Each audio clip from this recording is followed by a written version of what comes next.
आजकाल बाजारात विविध प्रकारचे सौंदर्य उत्पादनं उपलब्ध असतात.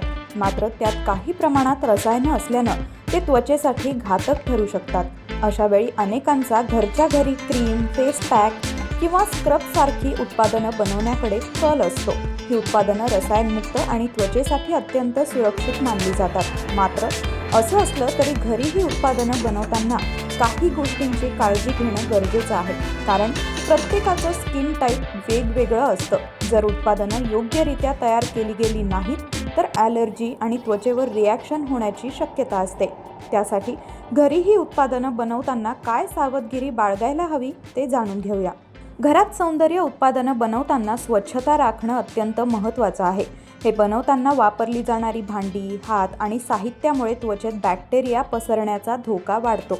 यामुळे ॲलर्जी, रिॲक्शन, जळजळ, लालसरपणा होऊ शकतो. त्यामुळे ही उत्पादनं बनवण्यापूर्वी तुमचे हात स्वच्छ धुवा. वापरली जाणारी भांडी आणि साहित्य निर्जंतुक करणं आवश्यक आहे. तसंच ही उत्पादनं हवाबंद डब्यात आणि योग्य तापमानात ठेवावीत. स्किन टाईपनुसार उत्पादनं बनवा, यामुळे अधिक फायदा होतो. उदाहरणार्थ, कोरड्या त्वचेसाठी खोबरेल तेल किंवा शिया बटर सारख्या अधिक मॉइश्चरायझिंग घटकांचा फायदा होतो. तर तेलकट त्वचा असलेल्यांना कोरफड आणि गुलाब पाणी सारख्या सौम्य घटकांची आवश्यकता असते.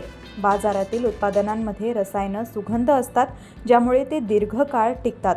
मात्र घरगुती उत्पादनं अधिक नैसर्गिक असल्यानं त्यांचे शेल्फ लाईन कमी असतं. त्यामुळे ही उत्पादनं थोड्या प्रमाणात बनवून लवकर त्याचा वापर करावा. दीर्घकाळासाठी ती बनवून ठेवू नयेत.